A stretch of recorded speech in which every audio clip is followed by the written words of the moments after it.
Shalom Uvracha.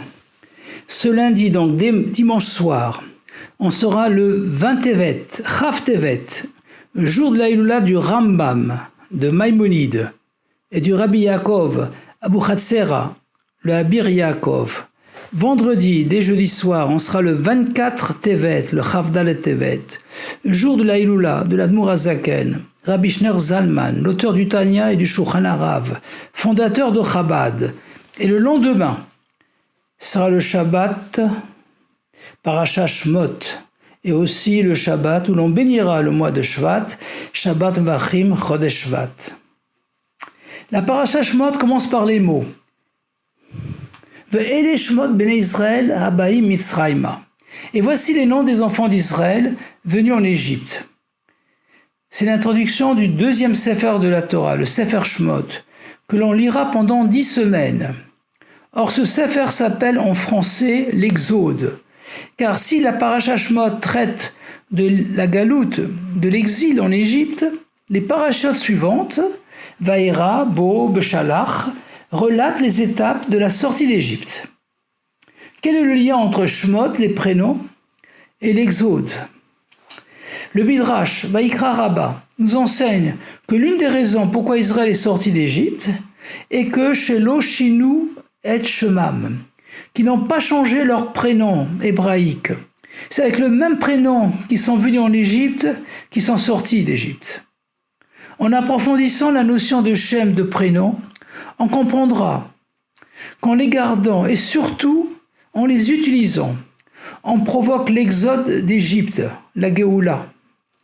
D'après la Kabbalah et la Chassidoute, il n'y a qu'une parcelle de la Neshama, de l'âme qui s'habille dans le corps.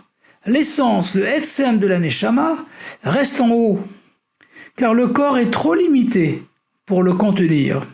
Cette parcelle divine s'appelle Shem, prénom, car elle s'investit dans le corps qui lui est étranger, comme un prénom qui n'est utile que pour que quelqu'un d'autre puisse nous appeler, alors que nous-mêmes, on n'a pas besoin de prénom.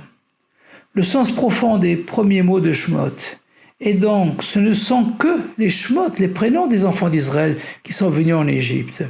Ce ne sont que des parcelles de leur Neshama qui sont venus s'habiller dans les contraintes du corps et de ce monde. L'essence, par contre, reste en haut. Et en cas de difficulté, donne au Shem, qui lui s'habille dans le corps, le courage et les forces nécessaires pour les surmonter. Ceci dit, même si le prénom n'est pas l'essence, il caractérise toutefois l'essence. En effet, au sujet de Adam Arishon, la Torah dit « Vaïkra Adam Shmot » et Adam les a appelés par des noms. Bereshit, chapitre 2, verset 20. Par sa grande sagesse, Adam a perçu l'essence de chaque créature et a su choisir le nom adéquat caractérisant leur essence. Et dans notre paracha, Shmot, chapitre 3, versets 13-14, lorsque Moshe Rabbeinu demande à Hachem quel est son nom, Hachem lui répond « Eyeh Asher Eyeh ». Car comment on peut savoir que la Metsiout, l'existence, et pas la Maout, l'essence de Hachem, Hachem lui a répondu « Je serai celui qui sera », c'est-à-dire qu'il a une existence éternelle. D'ailleurs, Eyeh a pour gematria 21, et Eyeh Asher Eyeh a pour valeur numérique 441, 21 fois 21, qui est la gematria du mot Emet, vérité. Le nom de Hachem est Emet, et toute vérité est éternelle. Le lien entre l'essence d'une personne avec son prénom hébraïque, judo-arabe ou yiddish, son prénom juif, se manifeste lorsqu'on l'appelle, car alors, même s'il est très occupé, il se retourne complètement. De même, la vitalité d'une personne est liée à son prénom, car si on s'évanouit, on peut nous réveiller en nous appelant par notre prénom, d'où l'importance de ne s'appeler que par ses prénoms juifs. On comprend alors le sens profond pourquoi nos ancêtres n'ont pas changé leur prénom.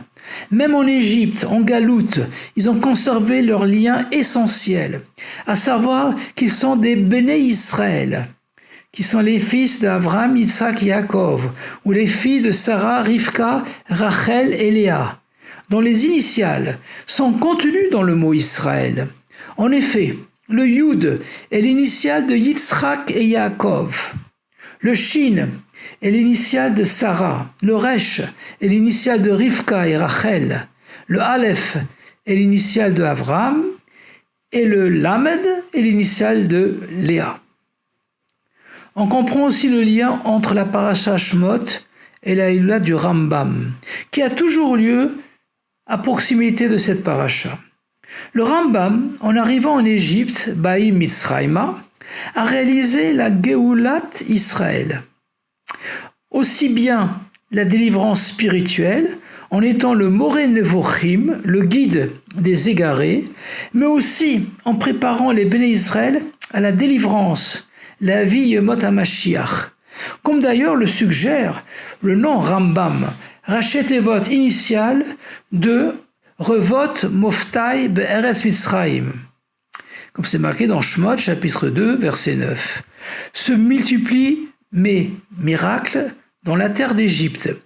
C'est en Égypte qu'il a rédigé le Mishneh Torah, le Yad HaChazaka, qui est un recueil de toute la loi orale, et contient les lois du Beth Amikdash, du temple, et les lois de Yemot HaMashiach, des jours de Mashiach. La Hilula du Rambam est l'occasion de se renforcer dans l'étude du Mishneh Torah. 3 prakim, 3 chapitres par jour, ou un seul perek, 1 chapitre par jour, ou l'étude quotidienne de son Sefer HaMitzvot, et en particulier les lois du roi Mashiach, Ilchot Melech HaMashiach, dans les 2 derniers chapitres concluant le Mishneh Torah. Que grâce à l'étude du Rambam s'accomplissent les paroles du Rambam à la fin de son Sefer, Loi des rois, chapitre 11, paragraphe 4, qu'après qu'on a déjà le roi de la maison de David, versé dans la Torah, et qui s'occupe des mitzvot comme son ancêtre David, et qui persuade chaque juif d'aller dans cette voie, et renforce tout ce qui doit l'être, et qui mène les guerres de Hachem, ce qui fait qu'il est le Mashiach potentiel, le Cheskat Mashiach, connaît immédiatement le Mashiach Vadaï, le Mashiach certain, parce qu'il a agi, a réussi, a construit le Beth Amikdash en son endroit, a rassemblé les exilés d'Israël et a transformé le monde entier pour qu'il serve Hachem, jusqu'à la réalisation de la conclusion du Rambam. Mala haaretz dea et Hachem, kamaim layam mechassim. Que la terre sera pleine de la connaissance de Hachem, comme l'eau recouvre les mers. Isaïe, chapitre 11, verset 9. Le 24 Tevet est la Hilula du Baal HaTanya.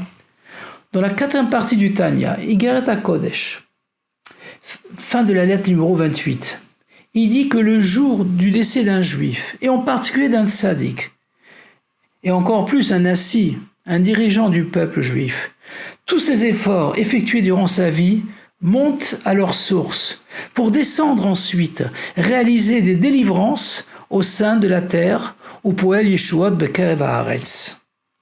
À la fin de l'Igeret HaKodesh, lettre numéro 20, lettre qui, d'après son petit-fils, le Tzemar Tzedek, 3e rabbi de Chabad, a été écrite quelques jours avant de quitter ce monde, dans la ville de Piena. L'Admour HaZaken conclut sur l'importance suprême de l'action des mitzvot, Hamaaseh ou Haïkar, qui est le but de la descente des âmes, des neshamot dans ce monde matériel, pour les accomplir aujourd'hui même, hayom la sotam. Et il vaut mieux 1 heure de tchouva et de bonne action dans ce monde que toute la vie dans le monde futur. D'où l'importance de l'étude quotidienne du Tanya, qui nous aide à faire une tchouva profonde et accomplir toutes les mitzvot dans la joie, besimcha ou betuv levav. Ce Shabbat, on sera le 25 Tevet, et on bénira le mois de Shvat. Tevet est le 10e mois de l'année, à partir de Nissan, chiffre qui représente la perfection de notre avoda durant la galoute, durant l'exil. Le mois de Shvat est le 11e mois, qui correspond au dévoilement de Hachem au-dessus des 10 Sphirot. Et le nom même de ce mois, Shvat, est lié à Mashiach, Comme il est écrit dans Bereshit, chapitre 49, verset 10, Lo yassir shevet mi-Yehuda. Le sceptre royal ne sera pas retiré de Yehuda. Tous les rois d'Israël sont des descendants de Yehuda, y compris le Mashiach.